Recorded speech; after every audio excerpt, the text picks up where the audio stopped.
Alright, we got 3 rockets. Let's take one up and fly towards our first major section. That looks fun. Canyon. I wonder if I can shamelessly rip off this format for something other than a Sonic level. Well, if I'm gonna rip off Ajax, I might as well do it in style.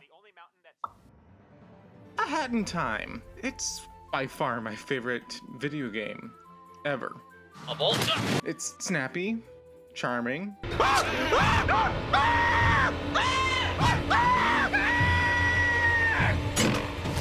cute, and it doesn't get the recognition it deserves. And I'm here to rectify that, if just for a little bit, by talking about one of my favorite levels in it. Not the favorite, I gotta keep that one for its own special video. But for now, let's go underground and meet up with one of 3, maybe 4 if you count the Snatcher, different Mafia factions in the game. By the way, I'm recording this off of my Switch 1 because, well, the Switch 2 version has game-breaking bugs in it at the time of recording this. So if at any point the gameplay here has an aneurysm, that's why. Actually, while I was editing this, the Gears for Breakfast team finally got their hands on a Switch 2 dev kit, and those issues were patched. I'm not going to throw out all the footage I have from the Switch 1 version, so those issues still may or may not show their head. First thing about the Nyakuza Metro is it is massive and interconnected.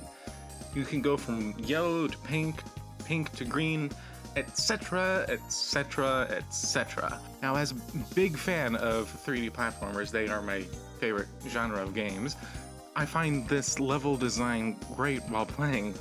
Sandboxes like this are just great to kill time with.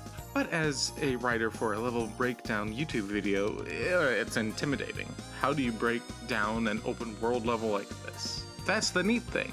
You don't. The yellow line is the one that you are directed to go to once you become employed, so I'm gonna stick with that one for first. Now, yes, technically you can grab any timepiece in any order in this level, especially if you're like me and immediately collect all the Metro passes first. But the yellow line is very clearly designed as a tutorial for the entire DLC, aside from the intro area, but can't replay that, so I'm not counting it as an area. But before we begin the level itself, let's talk about the music.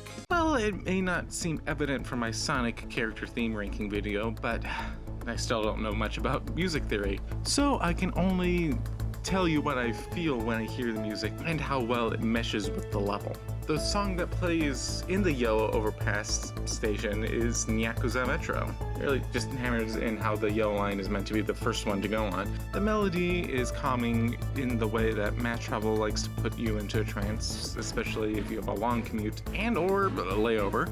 And I'm not just talking about subways, but like any mass travel. Planes and buses and automobiles and above ground trains. It's almost like a hypnotic lullaby to go along with your travels. The percussion going at the constant rate of its eighth notes tell me that it still is a place of high-speed travel. Also reminds me of the chugging of the trains. Yeah, it's important that people think about trains when they're in a train level. Hell, the music here does a better job at conveying trains than any of the conductor's levels. Like, the Murder on the Owl Express ones emphasize the murder mystery element. The train rush ones are 80% rush, 5% train, and 15% yeehaw. And then the conductor's train is just train rush but slowed down and has more of a old western town that would have a steam locomotive in its sort of feel rather than the train itself. Anyways, back to the Metro. Last thing I have to say about this song is the synth notes. They both give off the feeling of the wind generated as a train passes you, and you know, it's technology. And that really does describe the entire place down here. Honestly, it kind of feels like the area music you hear in Tomorrowland, or more accurately, the Future World in Epcot. And that's all I have to say about that. Now for some of the actual level analysis, starting with the main station hub. Okay, sure, well, at first, it does seem like this area is its own separate section. Well, one, it's way too small to have its own video breaking it down. Two, the yellow line and the hub do share the same music. And three, just look up. Here they are. That's the yellow line. Anyway, the layout here is basically one big oval. Basically like a jelly donut with the interesting stuff on the outside and some flavor on the inside. While we explore this area, let's start, I don't know, here. This is the typical shady spot in almost any subway station that you would go on in the real world. I know subway stations are typically like that, but this is the bad spot that no one goes to, not even the rats. That doesn't stop the Nyakuza though, because this is where you'll probably find your first encounter with the Nyakuza merchants. You know, the ones that give you the Nyakuza outfit. While I'm talking about them, these are the Metro Cats. They are designed to be very simple, with enough variations to keep things interesting. Very cute and simple, being basically voids with yellow eyes. Not giving them mouths makes it easy to animate them too. Not all of them work for the Nyakuza. You can tell them apart when they're wearing masks. They are a part of it. Also, they're the only cats that only speak when spoken to, unlike the rest of them. Kind of like wet fur mixed with petrol and... Shut up!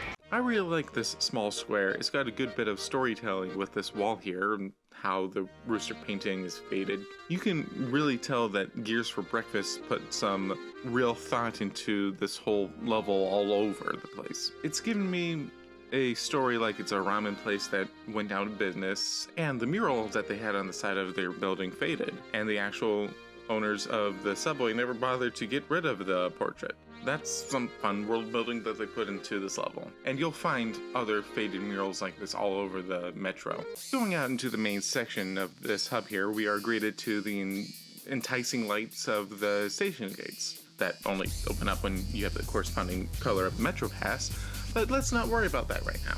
Don't worry about it. Okay. Of course, you can call me a fish all you want with me being drawn to the lights like this, but the gates do glow brighter than anything else in this room. Your eyes are pulled to them instantly. They are the weenies of this level.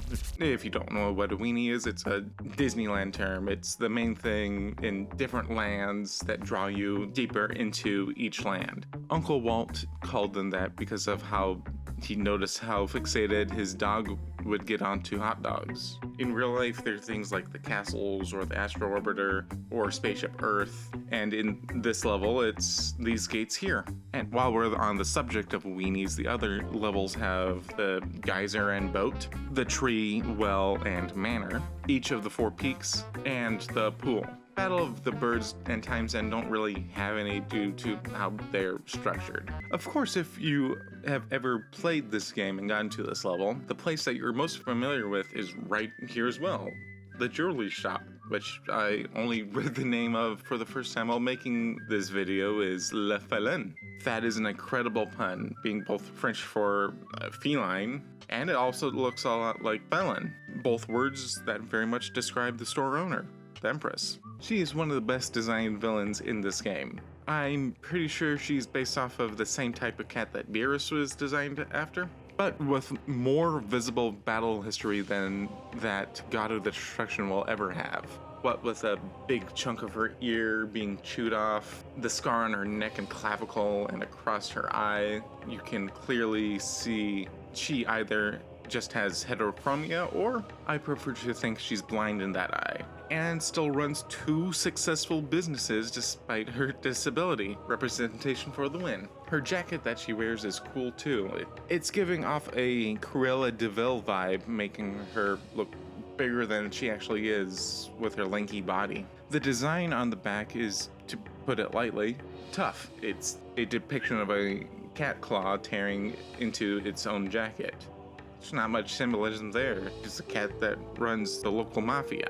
It just fits. Although I do have to say, I thought this blue on the center beam going into the eye down here was just artistic liberties, showing how shiny the gold pattern was. But now I see it's probably representing her eye scar.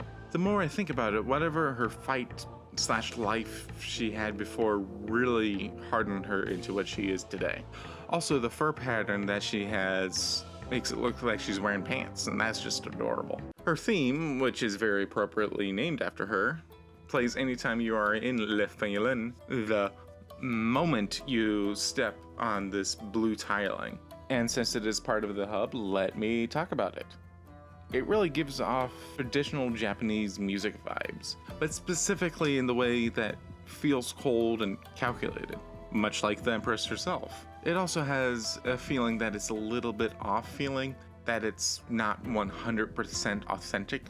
But again, this store is a front for the Nyakuza, so it makes sense. What you can find around the shop is nothing truly special. It's a jewelry shop run by and for cats. You're gonna find a lot of jewelry with a cat joke around it. Some tiaras, some chokers that look like collars, gold necklace that is also the relic that activates the purple time rift of this level, shark tooth necklaces, I guess. Then we got some watches. This one's got cat ears. It took me a second to think of why there are gilded mice traps, but again, that also makes sense after all. This would be like fine china for cats. We got some brooches. I'm sure that this one just exists to have a fancy design, but of course cat paw and bird because cat. Some bracelets with one of them having cat ears and two of them having red and green gems on them. However, this blocky one and cat claw ones make it feel like these are marketed as bracelets, but are intended to be brass knuckles. All the other jewelry here is repeated to fill out the area, and the environment here is very minimalistic and designed to feel modern. And when you finish the boss of this level, returning here will add additional police tape to the entrance. Moving on, we have the entrance to the Green Clean Station, which is probably the easiest one to get to and finish, even more so than the Yellow Station. All you have to do is slip on the inconspicuous orange puddle and get launched up by the cat Rumby. These things are basically like the one on your ship, but enhanced to have a bouncy melon, and funnily enough, only cares if someone gets dirty and not the floor. I do love how this corridor only serves as the home for this particular vacuum cleaner, and is ironically one of the dirtiest sections in the map. Plus, I just want to point out that the charging port for the Rumby is here with additional safety instructions that no one's going to read right next to it. Right next to this puddle is a ramen shop you can get some fast food at. And this one in particular allows you to do this. I'll go more into the food shops later, so let's put a pin in that for now. Boop, pin in. There you go. Over here we have a sushi restaurant because cats love to eat fish. Right next to it we got a yellow gate. It's actually the pink bus station, but don't worry about it. And above this gate is a very blurry metro map. I'm sure that it's only blurry because I'm on the Switch 1 version, so it had to be downscaled, but it's still very hard to read. It also says departure above it, which is kind of weird to me because I looked around and I couldn't find anything that says arrival above it. Also, this is the perfect place to see toe beans if you've ever had that desire. I'm going to talk about it now because this is the closest that we've been / will be to it, because right next to the gate in the center of the room is the information kiosk. One thing I particularly like about it is when you look at it, it resembles a cat scratch post. And like real information kiosks, they don't have anything helpful to say. Now this is an easier to read map. Its waviness and blurriness not to be mentioned. Side note, while I was looking around, I noticed how funky these holograms make everything behind it look.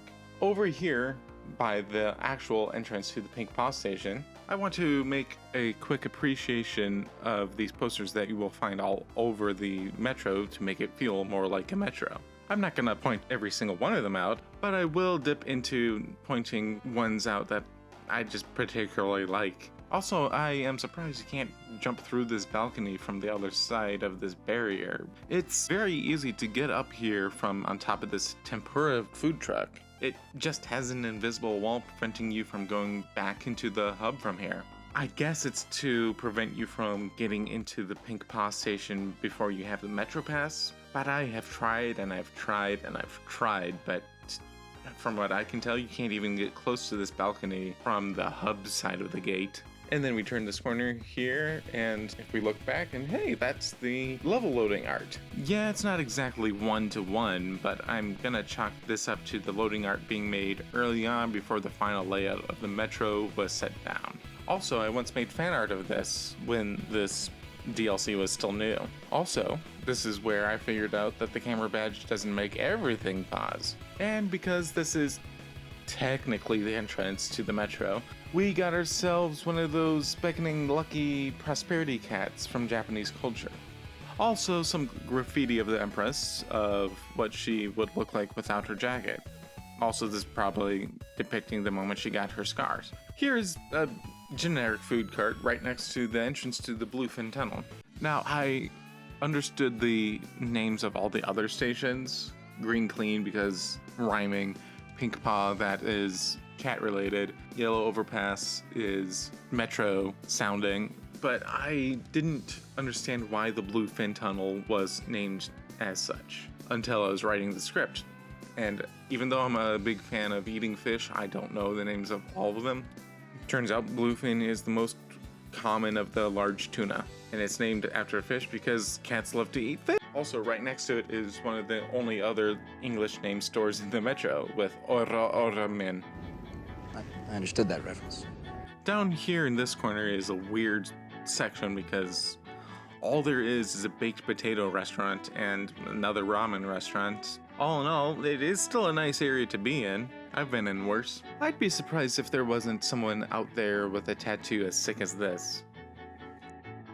I do like this bit of world building that shows that Cooking Cat from Mafia Town has her own cooking show with someone. Not only is there this poster, but sometimes the cats will talk about it in their conversations. Going up these escalators, past the faded graffiti of Fisherman Cat because cats love to eat, we get another fast food restaurant and a secret tool that will help us later.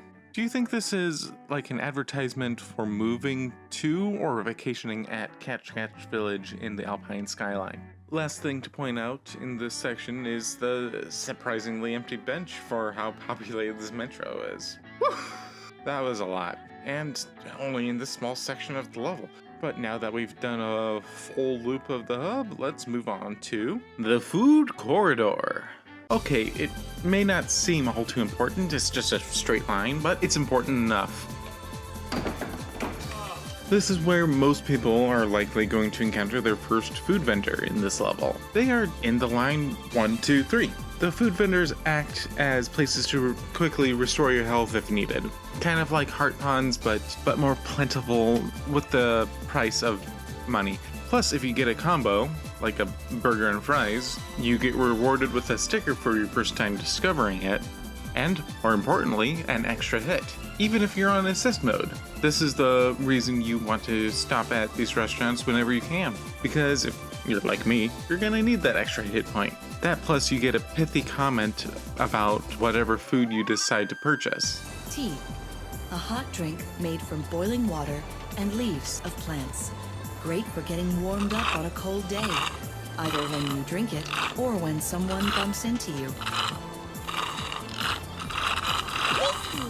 They didn't really have to do this, they could have just had you eat the food, but it really does highlight the team's writing prowess and like 10% of the reason why you should get this game if you haven't already. The music that plays while you're eating this fast food is very appropriately named fast food. It's very peaceful and tranquil. It's not too dissimilar from Peace and Tranquility from the previous DLC. But this one feels more contemplative. Kind of like in the way we used to eat before we had to listen to a YouTube video for eating each meal.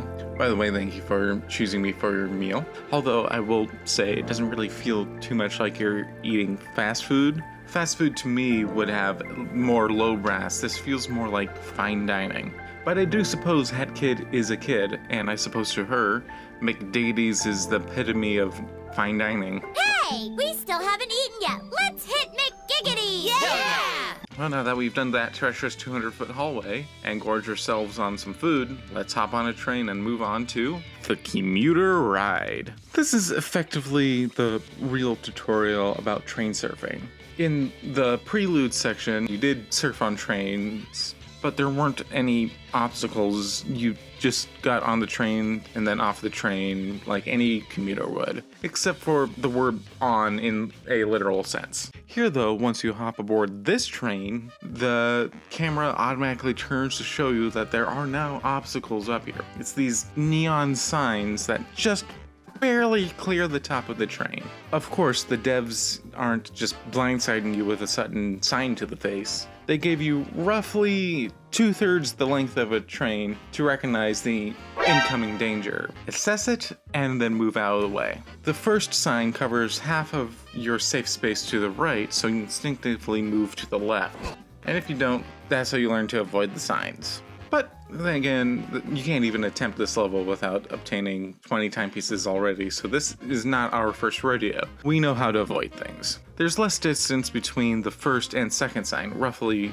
1/3 of a train's length, half the amount of time to react compared to the first one. But the way that the first sign is set up, the second you see that one, you see them all. So this is no new information to you, so you easily jump over it. After that, we have 2 blue signs that indicate to you that there is no safe space on top of this train anymore. But coincidentally, once the first sign passes the camera, it gives a bit of a reveal of this platform sticking out to the left. And to highlight it more, it's got this neat little light here around the rim of it. So naturally, that's where you want to go. Although, interesting thing, there is plenty of room for Hat Kid to just ride underneath these signs. So the sense of urgency to bail off the train is sort of artificial, created by the player and the player alone. Of course, if you do go underneath it, you are greeted with nothing but a brick wall and little time to see it coming. I did get curious and looked around with the camera badge just because the devs like to hide weird things in weird places. And I was not disappointed because I found a lime jello mold just sitting here in the rafters. I tried to get a closer look, but there is an invisible wall that the camera can't get past here. I love it when stupid things like that are just there to be there. Side note, if you look carefully to the right and down, is the Bluefin Tunnel. God, I love how interconnected this level is. This platform is a nice respite that has 2 heart ponds in it in case you missed both of those signs or even fall off the train. There's even this poster here for a literal cat cafe to show you that this is a place for relaxation before you catch your next train. Once you step on the second train, you are greeted to 2 bottom signs. And this time, 3 blue signs that actually do not have the gap for Hat Kid. But just like before, there's a platform to bail off into, this time to the right. We are greeted with this foreshadowing sign as we move on forward to Interchange Station. This is my favorite section, as it is a section of all directions, up, down, left, right, forward, and well, not back, because back is where we just came from. Going down brings us to a gate to the Bluefin Tunnel, directly underneath the Commuter Ride where I pointed out earlier.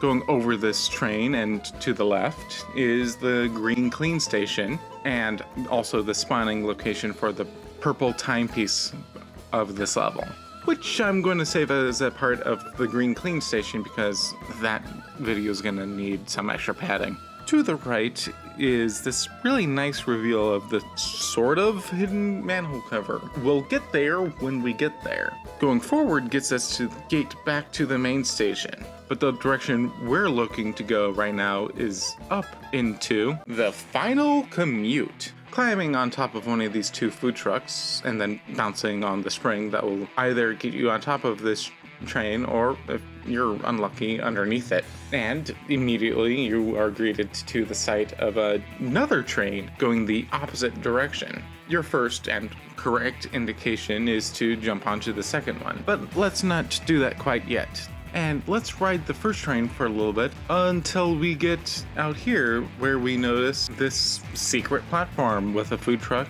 a sticker, I presume, if there was one here. Also, there's this guy here.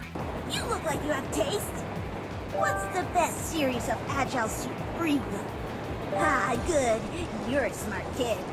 One thing that's a little disappointing is that this slightly lower platform that has this laser printer advertisement on it Hello, I'm Steak. You can't jump down to it. There's this damage plane just before you hit it. But that doesn't mean you can't jump up to it. If you lure the cat Roomby over to here and then bounce off of it, you can make it up here. I mean, it doesn't really help you in a speedrun sense, but still, it's fun to know. I mean, I get that it's there because if you were able to get down there, there's no real way to get back up other than going back down to the main station and going through all the other steps to get back here. But I don't know. But it's a proper punishment. Anyways, if you do what you are expected to do and jump over to the second train, you run into this air conditioning unit. And because there's really no other way to go, and it is very much a climbable height, you instinctively jump onto it. Don't worry if you get hit or fall off the train, because if you do, you will spawn on top of this air conditioner unit, even if you were to fall off all the way back towards the secret area. Moving on, there's yet again only one way to go, and that's onto this train that goes in a loop around this yellow pillar in an L shape above about half of the main station hub. Once you round this pillar, you are greeted to this green sign that takes up 3/4 of your safe space. Fun thing enough, you can actually see it as you are getting on this train. But because of its alignment, it's turned 90 degrees to you. You don't notice it until now. Also, for the first time, a sign obscures the side of the next sign that you have to jump over. This is a good way to naturally ramp up the difficulty. Again, you can see this sign ahead of time, even more clearly than this green one. So it's a pretty fair surprise. The train rounds this corner and you jump over another sign, and to the right here you may notice, you may not, this platform over here with the only weenie to draw you towards it is this yellow light above the ticket area where you can get your Yellow Metro pass. It feels tucked away, and I feel that's on purpose because they really wanted to get you to explore and find where you can get these Metro passes so you in turn explore more. Also, the gate here is the Pink Paw Station. Well, back on the train, we jump over another sign, and let's hope you have your hookshot equipped, because the next thing to do is to hookshot these flying signs over to the next train. I also think that this is kind of missable on your first go around, which is probably why they have this train going in a loop, so you don't have to wait too long before having to try again. Because with the motion blur lines that you get on these trains, paired with the camera wanting to follow the train's motion and subsequently push these signs away from your view, it's kind of hard to see these hookshot points. Thankfully, the little sound telling you that there's something to hookshot onto nearby does alert you that there's something to grab onto on your next go around at this loop. Anyways, you do your double hookshot and land on this train here, and the camera turns around to show you that you're heading straight for a brick wall. Oh no! You are given enough time to take in what's going on and see what's happening. Because human eyes are naturally drawn towards things that are in motion, it's a survival thing. You can see one cat going towards you and the green clean station above you. Long before these green ponds finally spawn in telling you, yes, this is where you want to go. Incidentally, I accidentally jumped at the wrong time and landed over here for the first time while writing this script. I had no idea until now you could walk up and around here. This is where I found a hidden rift token in between these two pillars, as well as this sticker. I already picked it up, but this is what AtKid says when you use it. Can't help it. It also allows you to jump into the main station, kind of like how I wish that one secret platform would have let you. Now, let's say you don't mess up this jump like I did, and actually land on this train correctly. Now what? You're going towards a wall with nowhere else to go. Thankfully, your objective is also right here. You just have to stick the landing and collect this timepiece, bringing the end to this level. And before we end this video, let's bring out our inner mustache girl and mess with time a little. Just back into the Interchange Station. Instead of going up into the Final Commute, let's head on over to the left and down into the sewers using our ice hat for the yellow manhole cover timepiece. Starting with this first section down here, which I like to call the basement climb.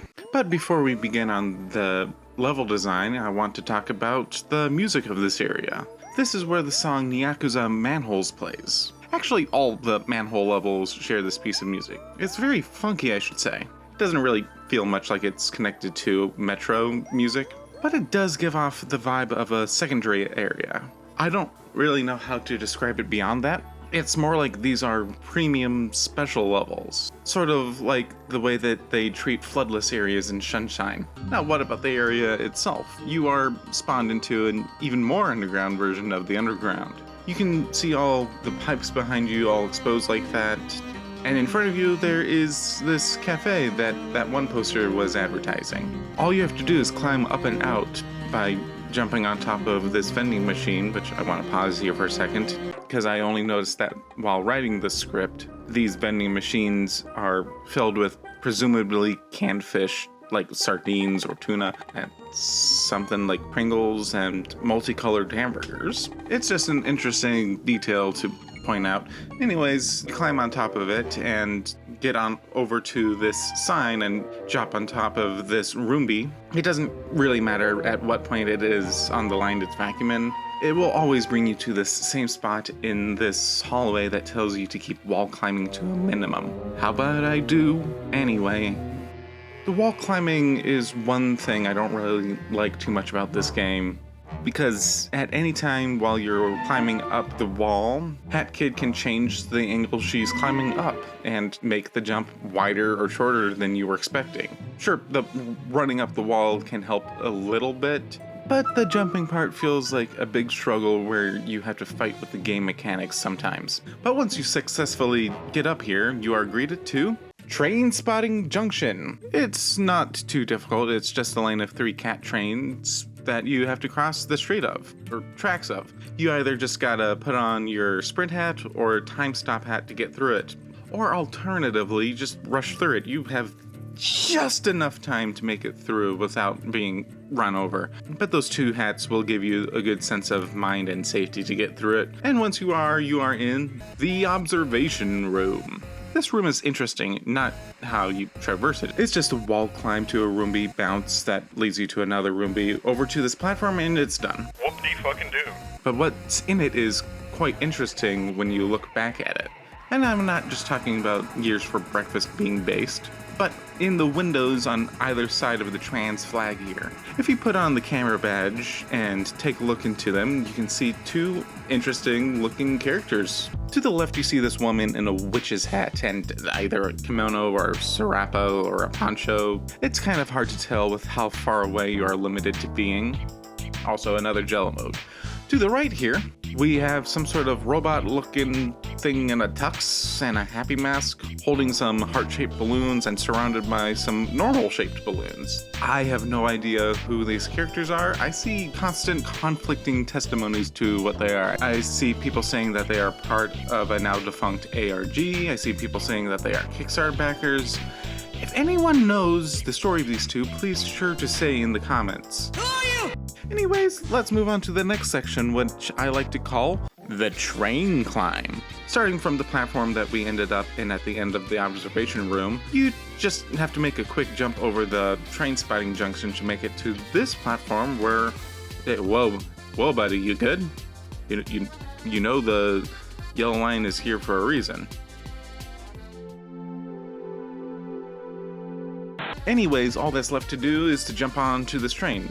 Preferably with the time stop hat, just to give you that extra bit of security, because this train is, or it feels like it is, running especially fast. Of course you can see your destination pretty clear. It's visible in between the trains before you step on it. And it is marked with paw prints to let you know this is where you want to start your wall climbing. And well, you do that. Unfortunately, you do have to deal with the wall jumping mechanics here, but at the very least, the walls here are close enough together that you won't have as many problems as with other situations. And given that you are successful with this climb, you make it to the Timepiece Terminal. This is probably the smallest section here.